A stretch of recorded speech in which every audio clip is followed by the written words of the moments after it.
A woke professor in Texas has been suspended. It's March 5th, 2024, and these are your headlines. As you can see, if you're watching right now, we're getting ready, set up for our election night coverage tonight. After the polls close at 9 o'clock, we're going to be coming to you live on X, on YouTube, wherever you watch Texas Scorecard. We're going to be talking about some of the election results as they roll in. I'll talk more about that in just a few moments.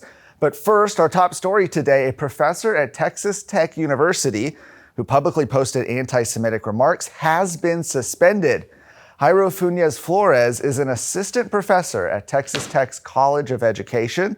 He specializes in decolonial studies, ethnography, and activist research. In fact, the university recognized him in the 2022-2023 academic year with the Hemphill Wells New Professor Excellence in Teaching Award. Well, recently, Texas Scorecard reported on a series of anti-Semitic social media posts made by Funes Flores, in which he publicly cursed Israel and the United States, along with heavy use of profanity. On October 7th of last year, the day of the terrorist attacks against Israel, he posted the following quote on X from Palestinian poet Darren Tatori. He said, "Resist my people, resist them. In Jerusalem, I dressed my wounds and breathed my sorrows and carried the soul in my palm for an Arab Palestine. I will not succumb to the peaceful solution, never lower my flags until I evict them from my land."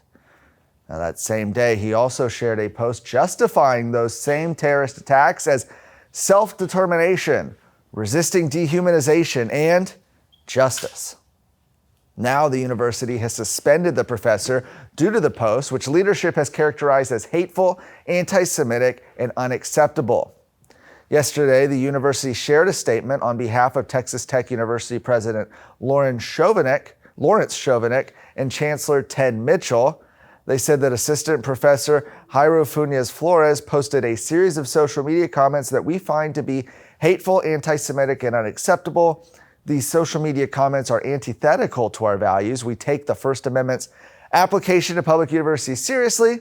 However, we are also committed to providing a safe learning and working environment that is free from harassment, including anti-Semitic harassment, and will not tolerate behavior that crosses the line into harassment and interferes with or limits the ability of an individual to participate in the educational activities of Texas Tech University. As a result, the university has suspended him with pay right now, pending the result of further investigation. Parents in persistently mismanaged Marlin Independent School District are fighting back after a state senator's law firm threatened two moms with a defamation lawsuit for publicly complaining about the district.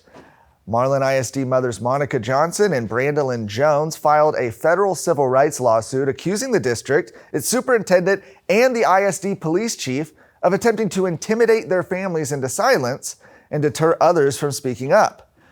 It all began last year when Marlin ISD Superintendent Daryl Henson changed those mothers' high-achieving children's grades and class rankings after the 2023 school year ended, adversely impacting the students' college plans.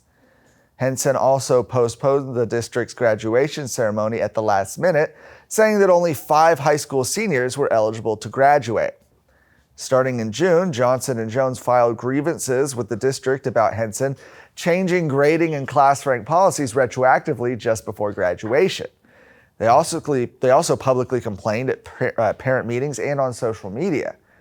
Now, supported by Texas Education 911, which is a grassroots group that advocates for parental rights in public education, Jones also sought help from several state legislators, including State Senator Royce West, a Dallas Democrat who's a member of the Senate Education Committee.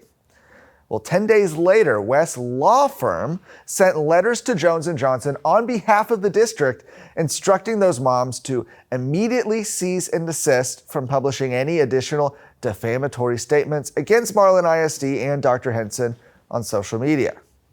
The families are seeking compensatory and punitive damages in their lawsuit.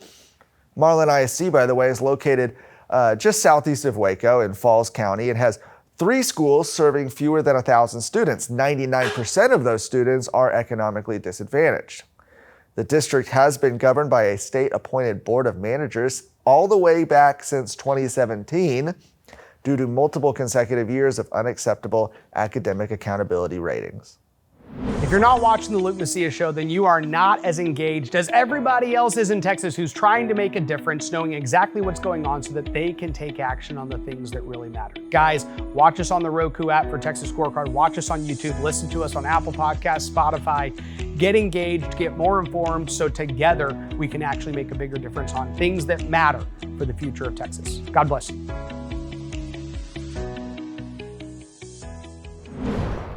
Last up, it's probably the biggest story of today, or at least will be tonight and into the days ahead. Today is the primary elections here in Texas. We're going to be talking about a lot of those results, as I mentioned, on our live stream at 9 o'clock. You can catch it on X, on Facebook, on YouTube at Texas Scorecard, where me and Michael Quinn Sullivan are going to be going through the results as they come in, and more importantly, what it means for the future of the Texas legislature, what it means for priorities heading into the next legislative session, what it means for you, for Texans. We're going to be covering all of that. You're not going to want to miss it. Some of those big races we're going to be covering tonight would, of course, be the race where you see House Speaker Dade Phelan challenged not just by one, but two different candidates. In fact, he has big endorsements against him. President Donald Trump, for example, Attorney General Ken Paxton. Attorney General Paxton, of course, has endorsed a slew of challengers in the House.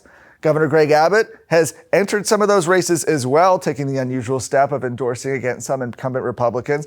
These are just a few of the things that we're going to be talking about and watching. So be sure tonight, 9 o'clock, to catch us on our live stream where we talk about all of these at Texas Scorecard. And for more of today's news, go to TexasScorecard.com.